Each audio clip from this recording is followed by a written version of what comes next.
Hello world, hello world. Yes, a group of Democrats and one Democrat aligned independent have helped to finally open up the federal government.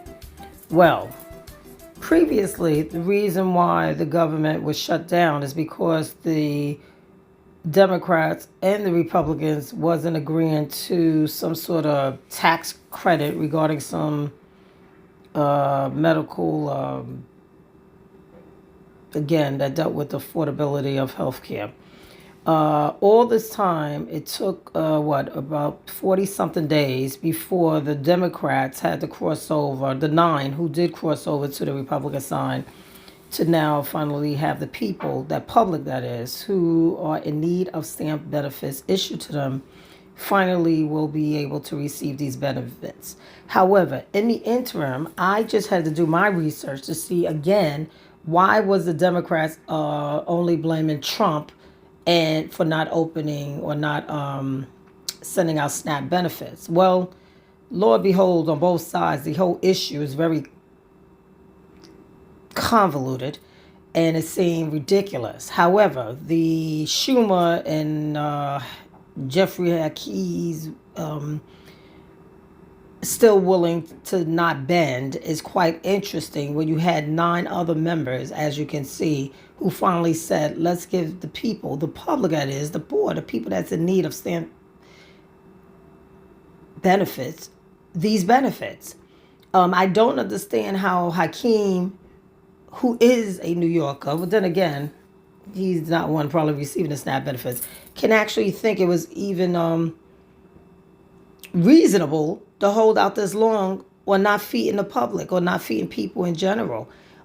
For him to still seem to be in alliance with wanting to, or not in agreement, I should say, with the nine Democrats who decided to join the Senate, it's just quite interesting. Again, this dude seems to flip-flop regarding, whether or not he's for the people, for the working class. And you just have to take a listen, take a read, and hear his answer to the question of, again, why not sign the bill, deal with the issue after people are given their funds. But the fact that he did not cross over and he still want to be defiant when you see, again, these nine others who did, it's just quite questionable. Is Hakeem truly for the working poor or working class people? Comment, subscribe, like. Bye, world. This is a reasonable offer that reopens the government, deals with health care affordability, and begins a process of negotiating reforms to the ACA tax credits for the future. Now, the ball is in the Republicans' court. We need Republicans to just say yes. That was Chuck Schumer. Republicans just said no. The proposal was that Democrats would agree to end the shutdown in exchange for a one-year extension of Obamacare subsidies. But the leader of the Republicans in the Senate says that is a non-starter. So the president is ready, willing, and able to be a part of the solution on fixing the problems with Obamacare, but that can't happen until the government opens up, and I think he's made that abundantly clear. All right, now to be fair here, Senate Democrats said no to a vote to pay federal workers who were being forced to work without pay during the government shutdown on Friday failed. So if you're trying to keep track at home, the Senate is not looking like they're close to a deal. They'll be back in session this afternoon, though. But once again, the House will not be in session next week. So what happens next? Joining us now live, House Minority Leader Hakeem Jefferies. Leader Jefferies, thank you for being with me. Good morning. Great to be with you. So let me start here with the news overnight, and I'll get to the machinations there in Congress. But your reaction to this hold on the administration being required to immediately pay out full SNAP benefits? Donald Trump and his administration have made the decision to weaponize hunger, to withhold SNAP benefits from millions of people, notwithstanding the fact that two lower courts, both the district court and the Court of Appeals, made clear that those SNAP benefits needed to be paid immediately. The administration chose to go begging before the United States Supreme Court to put a halt on that because they want to withhold SNAP benefits from children, from veterans, from seniors, from American families, and it's shameful. Hungry children, Leader Jeffries, don't know if they're not being fed because of a lack of SNAP benefits or a lack of their parents' federal salary. And so when Democrats voted yesterday to not pay federal workers, is that something you would have supported?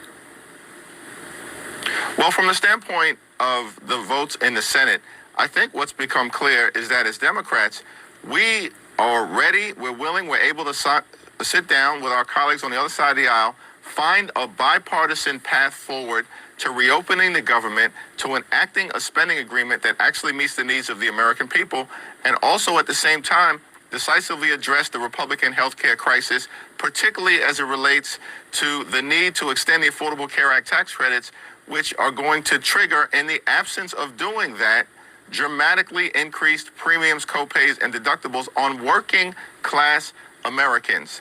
The legislation yesterday, Victor, would have actually given the Trump administration the discretion to do what it wants to do relative to which federal employees it pays, which federal employees it doesn't pay, how to maneuver through the offices that they've been shutting down for months, even prior to the start of the Trump Republican government shutdown. So it wasn't a credible effort by Republicans to try to resolve this challenge. All right, let's talk about efforts to resolve this. Do you fully support the proposal that the Senate Democratic leader Chuck Schumer proposed yesterday, a one-year extension of the ACA tax credit, the subsidies that expire at the end of the year, and then open the government and discuss everything else after that?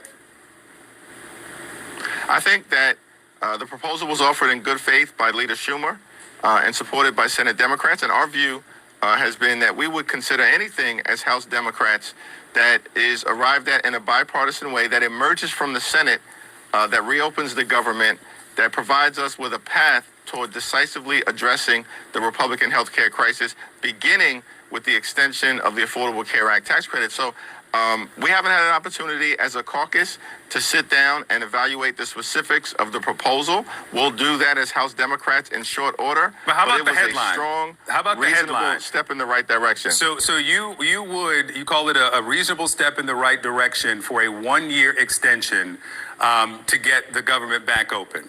Let me play for everyone what you said in October. This is October 7th about a one-year extension when it was proposed then.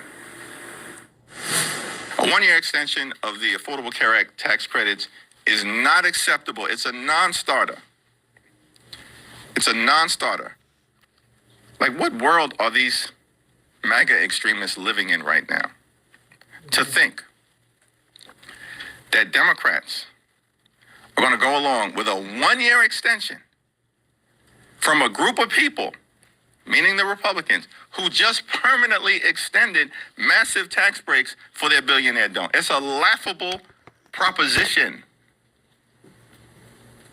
It makes no sense. Makes no sense, laughable, non-starter then. Now it's reasonable, and it's the Democratic starting point. What changed? Well, let me compare the two things. What I was responding to was a proposal by a handful of House Republicans who put forward the notion that they are up to extending the Affordable Care Act tax credits by a year, who have zero credibility on the issue. They hadn't even been able to convince their own House Republican leaders, beginning with Speaker Johnson, to even put the legislation on the floor of the Senate.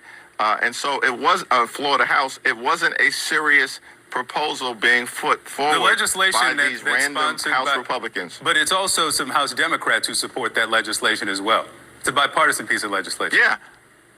Well, and it's a bipartisan piece of legislation, and those House Democrats are proceeding in good faith. That said, if you look at the Schumer proposal is a one-year extension of the tax credits as is, and a step toward a multi-year extension, because there's a recognition by the Senate Democrats that, of course, simply taking the step toward a year without any further process moving forward beyond that leaves us back in the same situation. So the Senate proposal is definitively different than what was being floated out there by House Republicans.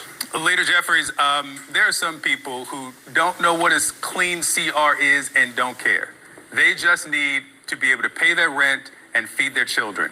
I want you to listen to some of the people who are going without now on day 39, and then I want your reaction or response. I was born with a mild form of cerebral palsy, so I've been disabled since birth. So I rely on food stamps and Social Security to survive. I've been struggling.